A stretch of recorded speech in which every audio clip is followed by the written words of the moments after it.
Hello, hello. I just got off a coaching call with a client that I've worked with now for almost a year. And she has completely transformed.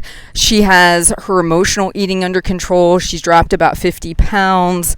She is doing so much better combating her thoughts about different events in her life and stressors to where she's not emotionally eating. And as I was rapping with her, I typically like to highlight a lot of the great things I see that they have transformed and all the progress they made.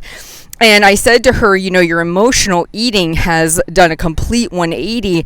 I said, what's been the most helpful? She said, the tip you gave me on the clock. And I had totally forgotten I told her this. So I thought, you know what? I'm going to shoot a video and just kind of briefly explain what that is and how it was helpful for her.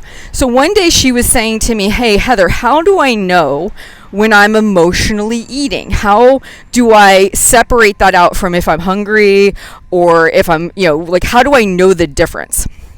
And she is super disciplined about eating her meals at certain times. She has a schedule for work. She's working from home. And I said to her, if you're eating outside of your normal time frames, more than likely it's emotional eating. So I gave her a very simple tip. I said, look at the clock. Whenever you're getting ready to eat something, stop and look at the time. If you normally eat lunch at 12 o'clock, but you're in the pantry rummaging around at 10:30, then probably it could be emotional eating. These are good little indicators to help you kind of narrow in on it. Just like if you were to, in the middle of the afternoon, get off a stressful call and you normally eat dinner around 5 and you have a mid-afternoon snack around 3, but come 1:30, you're digging through the candy bag or looking for some pretzels or chips, something to crunch on, right? You might say, oh, let me look at the clock. Look at this. Interesting. It's not 3 o'clock, which is my snack time, or 5 o'clock, which is my dinner time, or whatever your meal frequency is. So it's probably indicating to you that you, in fact, are emotionally eating. Emotional eating is not eating because you're hungry. That's the most important thing to remember.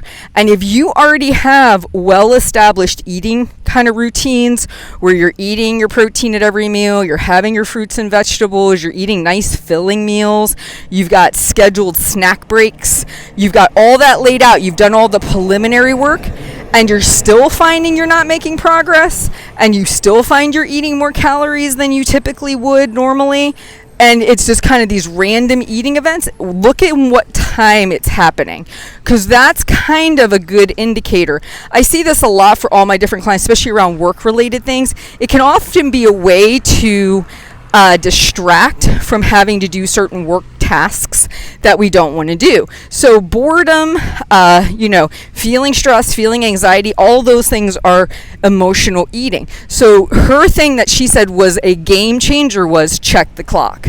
If it does not fall within your normal eating windows, go find something else to do. And one thing that works really well for a lot of my clients is writing down 3 action steps to take that will actually help let out some stress and anxiety. And it doesn't have to be about the thing that's actually bothering you. For example, you're having an issue at work, and in the background, you actually know that you've got maybe some insurance things you got to take care of. You got to get your kids' stuff organized for their sports events, whatever the thing is, and you keep putting it off. Better to stop what you're doing instead of emotionally eating. Actually do some of those things that are going to relieve a little stress and anxiety from other areas of your life. You will feel so much better, so much more empowered. That would be a much better use of your time. And what you tell yourself, once I get these 3 actions done, I can totally have the candy, totally have the cookies, chips, whatever, but I'm going to do these first. If your brain doesn't think you can have it, it will rebel against it.